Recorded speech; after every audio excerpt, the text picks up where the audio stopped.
Hi guys, തിരിച്ചു വന്നിരിക്കുന്ന വരെ ഒരു പുതിയ വീഡിയോയുമായിട്ട് ഈ വീഡിയോയിൽ നമ്മൾ നോക്കാൻ പോവുക MIയുടെ വയർലെസ് പവർ ബാങ്ക് 10,000 mAh. ഇത് വയർലെസ്ലി ഫാസ്റ്റ് ചാർജിങ് ചെയ്യും 10 വാട്ട്സ് വരെ. പക്ഷേ വയർഡ് ഉണ്ട് ഇത് 18 വാട്ട്സ് ഫാസ്റ്റ് ചാർജിങ്ങും ചെയ്യും. എന്നാൽ ആദ്യം ഇത് തുറന്ന് നോക്കാം ഇതിൽ എന്തൊക്കെയാണ് കിട്ടുന്നത്. പിന്നെ ഇതിൻ്റെ കമ്പാരിസൺ ചെയ്യാം. എൻ്റെ അടുത്ത് വേറെ വയർലെസ് പവർ ബാങ്ക്സും ഉണ്ട്, അതുകൊണ്ട് കമ്പയർ ചെയ്യാം. പിന്നെ സംസാരിക്കാം ഇതുകൊണ്ട് നമ്മൾക്ക് എന്തൊക്കെ ചെയ്യാം ആൻഡ് ഇത് ആർക്ക് വേണ്ടിയിട്ടാണ്. ഇത് നിങ്ങൾക്ക് ഇത് വാങ്ങിക്കണോ, ഇത് 2,500 rupeesൻ്റെ ആണ്, അല്ലെങ്കിൽ ഈവൻ 20,000 30,000 mAh പവർ ബാങ്ക്സും ഈ പ്രൈസിൽ കിട്ടുന്നുണ്ട്. അതാണോ വാങ്ങിക്കേണ്ടത് അല്ലെങ്കിൽ ഇതാണോ വാങ്ങിക്കേണ്ടത്, അതിനെ പറ്റി ഇത് ഈ വീഡിയോയിൽ സംസാരിക്കാം. എന്നാൽ ആദ്യം തുറന്ന് നോക്കാം.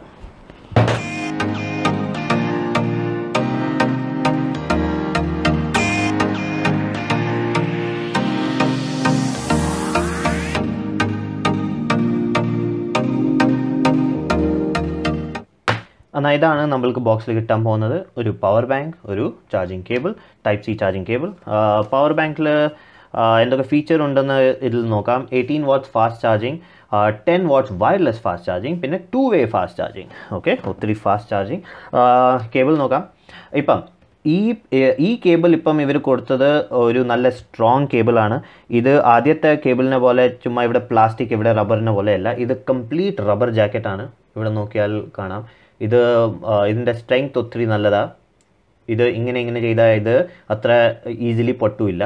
പിന്നെ രണ്ട് സൈഡിലും ഈവൻ ടൈപ്പ് സി സൈഡിലും ടൈപ്പ് എ സൈഡിലും രണ്ടിലും ഇവർ full rubber coating, rubber jacket ഇട്ടിട്ടുണ്ട്. അത് കാരണം ഇത് സ്ട്രെങ്ത്തിൻ്റെ ഒത്തിരി നല്ലതാണ്. ഇത് 18 വാട്ട്സ് ഫാസ്റ്റ് ചാർജിങ്ങും ചെയ്യും.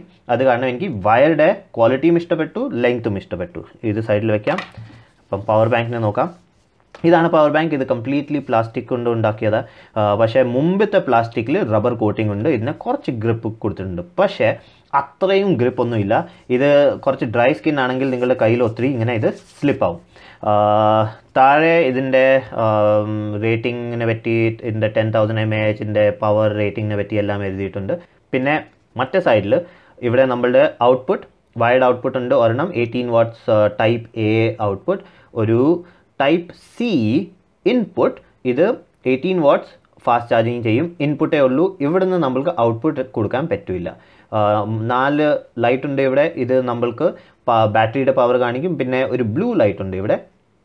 ഇത് നമ്മളുടെ വയർലെസ് ചാർജിങ് കാണിക്കും. ഈ ബട്ടൺ പ്രസ് ചെയ്താൽ, ഒരു പ്രാവശ്യം പ്രസ് ചെയ്താൽ ഇതിൻ്റെ പവർ കാണിക്കും എത്രയുണ്ടെന്ന്. പിന്നെ വയർലെസ് ചാർജിങ് സ്റ്റാർട്ട് ചെയ്യും. 2 പ്രാവശ്യം പ്രസ് ചെയ്താൽ ഇത് ലോ പവർ ചാർജിങ് മോഡിൽ പോകും. ലോ പവർ ചാർജിങ് മോഡ് എന്ന് പറഞ്ഞാൽ നമ്മളുടെ ഇയർഫോൺസ്, വാച്ചസ് എല്ലാം അങ്ങനത്തെ ഡിവൈസൊക്കെ ചാർജ് ചെയ്യാനായിട്ട് ഈ മോഡിൽ നമ്മൾ ഇടും. പിന്നെ ഇത് ബൈ ഡിഫോൾട്ട് ഓൺ ആയിരിക്കും, ഇത് ഓഫ് ആവില്ല. പിന്നെ ഒരു ലോ പവർ കൊടുക്കും. അത് എന്തിനാന്ന് പറഞ്ഞാൽ most of the power banks അതിൽ ഇങ്ങനെ ഇയർഫോണും വാച്ചസൊക്കെ കണക്ട് ചെയ്യുമ്പോൾ അത് തന്നെ കുറച്ച് നേരം കഴിഞ്ഞ് ഓഫ് ആവും. കാരണം അത്ര ലോ പവർ എടുക്കുമ്പോൾ അത് ഡിറ്റക്റ്റ് ചെയ്യാൻ പറ്റില്ല, അത് ഓഫ് ആവും. അത് പവർ ബാങ്ക് തോന്നും ഒരു ഡിവൈസ് കണക്റ്റഡ് അല്ലാന്ന്. ഈ ലോ പവറിലാണെങ്കിൽ ഇത് ഡിവൈസ് കണക്റ്റഡ് ആണോ അല്ലയോ അതിന് ഒരു ഇതില്ല, അത് ചാർജിങ് ചെയ്യാൻ സ്റ്റാർട്ട് ചെയ്യും. ഒരു 4 മണിക്കൂർ കഴിഞ്ഞ് തന്നെ ഓഫ് ആവും. എന്നാൽ അതാണ് ലോ പവർ. പിന്നെ വേറെ ഒന്നും കാണിക്കാനില്ല, കംപ്ലീറ്റ്ലി പ്ലാസ്റ്റിക്. ഇതിൻ്റെ ബിൽഡ് ക്വാളിറ്റി എനിക്ക് ഇഷ്ടപ്പെട്ടു. ഒരു ക്രൂക്ക് ഒന്നുമില്ല, ഒരു ഒച്ച എവിടെ നിന്നുമില്ല. ഇതിൻ്റെ ബിൽഡ് ക്വാളിറ്റി നല്ലതാണ്. പക്ഷേ ഇത് കംപ്ലീറ്റ്ലി പ്ലാസ്റ്റിക് ആണ്. ഇപ്പം ഇതിനെ കമ്പയർ ചെയ്ത് നോക്കാം.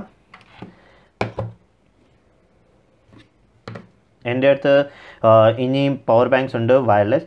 ഇത് ഒരു ചീപ്പ് പവർ ബാങ്ക് ആണ്. ഇതൊരു 2,000 rupeesൻ്റെ ആയിരുന്നു. ഇത് എനർജൈസറുടെ പവർ ബാങ്ക് ആണ്. ഇതൊരു 5,000ൻ്റെ അടുത്തോ എന്തോ ആയിരുന്നു. പക്ഷേ ഈ ചീപ്പ് പവർ ബാങ്കിൽ നമ്മളുടെ ഫാസ്റ്റ് ചാർജിങ് ഇല്ലായിരുന്നു.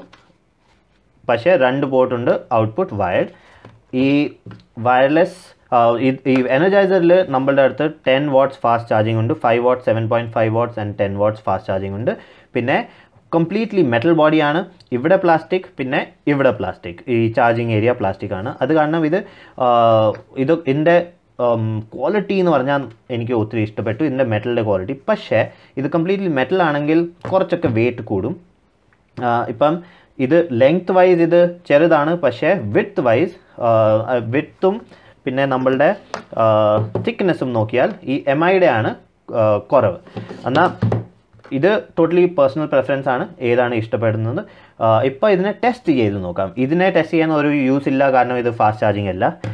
ഇത് രണ്ടും ടെസ്റ്റ് ചെയ്ത് നോക്കാം. ഇപ്പം വയർഡ് അല്ല വയർലെസ് ആദ്യം. ഇപ്പം നിങ്ങളുടെ അടുത്ത് ഏതെങ്കിലും പഴയ ഡിവൈസ് ഉണ്ടെങ്കിൽ, സാംസങ് ഒക്കെ വയർലെസ് ചാർജിങ് ഉള്ള ഡിവൈസ് ഉണ്ടെങ്കിൽ അതിൽ രണ്ടും നല്ലപോലെ ഓടും, ഫാസ്റ്റ് ചാർജിങ് നല്ലപോലെ ചെയ്യും. കാണിക്കാം. ഇപ്പോൾ ഇത് സാംസങ് ഡിവൈസാണ്. സാംസങ് ഡിവൈസിലിട്ടാൽ നിങ്ങൾക്ക് ഇവിടെ കാണാം ഫാസ്റ്റ് ചാർജിങ് കാണിക്കുന്നുണ്ട്. ഇപ്പം MIയുടെ പവർ ബാങ്കിലിടാം, നിങ്ങൾക്ക് കാണാം ഫാസ്റ്റ് ചാർജിങ് കാണിക്കുന്നുണ്ട്. ഇപ്പം ആ സെയിം സമയത്ത് നമ്മൾ പുതിയ ഡിവൈസ് ഒരു LG G8X ഉണ്ട് എൻ്റെ അടുത്ത്, ഇതിടാം. ഇപ്പം ഇത് 10,000 mAh ആണ്. ഇതും 10 watts ഫാസ്റ്റ് ചാർജിങ് ചെയ്യുന്നുണ്ട്.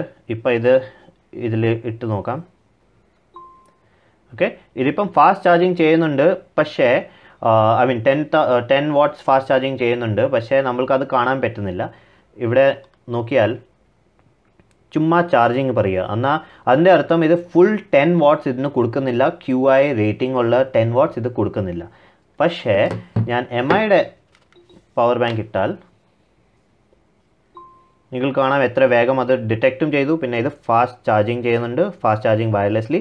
പിന്നെ ഫാസ്റ്റ് ചാർജിങ് ആവുന്നുണ്ടോ എന്ന് നോക്കാനായിട്ട് ഇവിടെ ഈ ബാറ്ററിയുടെ സിമ്പിൾ നോക്കണം. ഇവിടെ ഒരു റൗണ്ടും അതിൻ്റെ അകത്തൊരു ലൈറ്റ്നിങ്ങിൻ്റെ സിമ്പിൾ വരണം, ഇങ്ങനത്തെ സിമ്പിൾ വരണം. ഇത് കണ്ടാൽ മനസ്സിലാവും ഇത് ഫാസ്റ്റ് ചാർജിങ് ചെയ്യുന്നുണ്ടെന്ന്. എന്നാൽ ഇത് ട്രൂലി 10 watts ഫാസ്റ്റ് ചാർജിങ് ചെയ്യുന്നുണ്ട്. ബാക്കിയെല്ലാം ഈവൻ എനർജൈസറുടെയും അത്ര ഫാസ്റ്റ് ചാർജിങ് ചെയ്യുന്നില്ല. 10 watts ഫുൾ 10 watts ഇത് കൊടുക്കുന്നില്ല. ഇവിടെ ആ പ്രോബ്ലം വരില്ല. എന്നാൽ ടോട്ടൽ 10 watts വേണമെങ്കിൽ ഇതൊരു നല്ല ഓപ്ഷനാണ്. ഇപ്പം വയർഡും ടെസ്റ്റ് ചെയ്ത് നോക്കാം. ഇപ്പം ഞാൻ വയർഡ് ഇട്ടാൽ ഏതെങ്കിലും ഒരു ഫോൺ, ഓക്കെ, ഇത് ചാർജിങ്ങിലിടാം. ഇത് ചാർജ് ചെയ്യുന്നുണ്ട്. ഇപ്പം വയർലെസ്ലിയും ചാർജ് ചെയ്ത് നോക്കാം. ഇപ്പം ഇത് വയർലെസ്ലിയും ചാർജ് ചെയ്യുന്നുണ്ട്, പക്ഷേ വയർലെസ്ലി ഇത് ഫാസ്റ്റ് ചാർജിങ് ചെയ്യില്ല. ഇത് 5 watts അല്ലെങ്കിൽ 7.5 watts വരെ ചാർജിങ് ചെയ്യും. കാരണം ഇതിൻ്റെ ടോട്ടൽ കപ്പാസിറ്റി 18 watts ഉള്ളൂ. ഇത് ചിലപ്പം ഫ്യൂച്ചറിൽ ഇനിയും കൂടുതൽ വോൾട്ട്, ഒരു 18 wattsൻ്റെ പകരം ഒരു 23 watts അല്ലെങ്കിൽ 50 wattsൻ്റെ പവർ ബാങ്ക് വയർലെസ്സിൻ്റെ കൂടെ അവർ കൊണ്ടുവരും. അതാണെങ്കിൽ പിന്നെ ഇതിൽ ഫാസ്റ്റ് ചാർജിങ്ങും രണ്ടിലും ഫാസ്റ്റ് ചാർജിങ് ചെയ്യും. പക്ഷേ 2 ഡിവൈസ് ഒരുമിച്ചിട്ടാൽ ഫാസ്റ്റ് ചാർജിങ് ചെയ്യില്ല, അത് ഓർമ്മ വെക്കണം. പിന്നെ വേറെ ഒരു നല്ല ഫീച്ചർ, ഇങ്ങനത്തെ പവർ ബാങ്ക്സ് ഒക്കെ ഇത് ചാർജ് ചെയ്യുമ്പം വയർലെസ് ഇതിൻ്റെ ഓഫായി പോകും. ആ സമയം ഇത് വേറെ ഡിവൈസസിന് ചാർജ് ചെയ്യില്ല. പിന്നെ കുറേ ഡിവൈസസ് ഉണ്ട് വയർലെസ്ലിയും ചാർജ് ചെയ്യുന്ന നമ്മൾ ഇത് ഇൻപുട്ട് ചെയ്താൽ, പക്ഷേ അത് ഫാസ്റ്റ് ചാർജ് ചെയ്യില്ല. ഇതിൽ നമ്മൾ ചുമ്മാ ഒരു 18 watts പവർ ബാങ്ക്, ഒരു 18 watts പവർ കൊടുത്താൽ ഇത് ഫാസ്റ്റ് ചാർജ് ചെയ്യും. ഒരു 4 മണിക്കൂറിൽ ഫുൾ ചാർജ് ആവും. പക്ഷേ അത് ചാർജ് ആവുമ്പം ഇത് സൈമൾട്ടേനിയസ്ലി 10 watts ഫാസ്റ്റ് ചാർജിങ്ങും ചെയ്യും. അതിൻ്റെ അർത്ഥം എനിക്ക് ഇത് ചാർജിങ്ങിലിടാം. ഇത് ചാർജ് ആവുമ്പം എനിക്ക് ചുമ്മാ ഒരു ഫോണും എൻ്റെ മേത്ത് വയ്ക്കാം, ഫോണും ചാർജ് ആവും, പിന്നെ പവർ ബാങ്കും ചാർജ് ആവും അറ്റ് ദ സെയിം ടൈം. അതെനിക്കൊരു നല്ല ഫീച്ചർ, അതൊരു നല്ല ഫീച്ചറാണ്. അതെനിക്ക് ഒത്തിരി ഇഷ്ടപ്പെട്ടു. അതെൻ്റെ അടുത്ത് ബാക്കി പവർ ബാങ്ക്സിൽ ആ ഫീച്ചർ ഇല്ല. പിന്നെ വീഡിയോ എൻഡ് ചെയ്യാൻ മുമ്പേ വേറെ ഒരു കാര്യം, ഞാനിത് ഒത്തിരി യൂസ് ചെയ്തിട്ടുണ്ട്. പിന്നെ ഒരു കാര്യം എനിക്ക് ഇതിൻ്റെ ഇഷ്ടപ്പെട്ടത്, ഇതിൻ്റെ ഈ ലൊക്കേഷൻ എന്ന് പറഞ്ഞാൽ ഇതിൻ്റെ ലെങ്ത്ത് കുറച്ച് കൂടുതലാണ്. അതിൻ്റെ കാരണം ഞാനിത് ജീൻസിനകത്ത് ഇടുമ്പം ഇത് ഒത്തിരി മൂവ് ആവില്ല. അതിൻ്റെ അർത്ഥം ഞാൻ ഇതിനെ ഇങ്ങനെ വെച്ചിട്ട് എൻ്റെ പോക്കറ്റിനകത്ത് ഇടാം. പിന്നെ എനിക്ക് ചുമ്മാ നടന്നു പോകാം, ഒരു പ്രോബ്ലം വരില്ല. ഇങ്ങനെ ചെറിയ സൈസ് ആണെങ്കിൽ ഇതിൻ്റെ മിഡിലിൽ ഇരിക്കില്ല, പോക്കറ്റിലൊക്കെ ഇടുമ്പോൾ ഇത് താഴോട്ട് പോകും. അത് കാരണം എൻ്റെ ചാർജിങ് ഓഫായി പോകും. ഇതിൻ്റെ കൂടെ നമ്മൾക്ക് ഇങ്ങനെ വെച്ചാലും ഇത് താഴെ പോയാലും ഇത് താഴെ പോയി ഇപ്പോഴും ഇത് ചാർജിങ് ചെയ്യുന്നുണ്ട്, വയർലെസ്ലി ഫാസ്റ്റ് ചാർജിങ് ചെയ്യുന്നുണ്ട്. അതെനിക്ക് ഇഷ്ടപ്പെട്ടു. പക്ഷേ അതിലൊരു ലിമിറ്റേഷൻ ഉണ്ട്, ഇത് ഒത്തിരി ചൂടാവും. ഞാൻ പോക്കറ്റിനകത്ത് ഇട്ട് നടക്കുമ്പം ഇതിൻ്റെ ഈ പവർ ബാങ്കും ഒത്തിരി ചൂടായിരുന്നു, ഫോണും ഒത്തിരി ചൂടായിരുന്നു. അതൊരു പ്രോബ്ലമാണ്. അത് വയർലെസ്ലി ഏത് ഡിവൈസ് ആണെങ്കിലും ചാർജ് ചെയ്യുമ്പം ഹീറ്റ് ഒരു പ്രോബ്ലമാണ്. ഹീറ്റ് കുറയ്ക്കാനായിട്ട് വിതൗട്ട് കേസ് അല്ലെങ്കിൽ ഒരു തിൻ കേസ് ഇട്ടാൽ അത് ഓക്കെയാണ്. ഇത്ര ഡിസ്റ്റൻസ് ഉള്ള കേസൊക്കെ ഇട്ടാൽ പിന്നെ ഹീറ്റിൻ്റെ കൂടി പോവും. അത് കാരണം ഞാൻ അഡ്വൈസ് ചെയ്യും, ഇത് യൂസ് ചെയ്യുവാണെങ്കിൽ പോക്കറ്റിനകത്ത് ഇട്ട് നടക്കരുത്. നടക്കാം, അതൊരു പ്രോബ്ലമില്ല, നടക്കാം, എടുത്തിട്ട് പോവാം, ഇത് നല്ലപോലെ ഓടും. പക്ഷേ ഹീറ്റ് കൂടുതലാണ്, ചുമ്മാ കാലിൻ്റെ അടുത്ത് അവിടെ അത്ര ഹീറ്റൊക്കെ ഇടുന്നത് നല്ലതല്ല. അത് കാരണം സൂക്ഷിച്ച് യൂസ് ചെയ്യണം. അത്രേ ഉള്ളൂ ഈ വീഡിയോന് വേണ്ടിയിട്ട്. വീഡിയോ ഇഷ്ടപ്പെട്ടെങ്കിൽ ലൈക്ക് ചെയ്യുക, കമൻറ്റ് ചെയ്യുക, ഷെയർ ചെയ്യുക. ഞാൻ പിന്നെ കാണാൻ വരെ ഒരു പുതിയ വീഡിയോ ആയിട്ട്. Bye bye.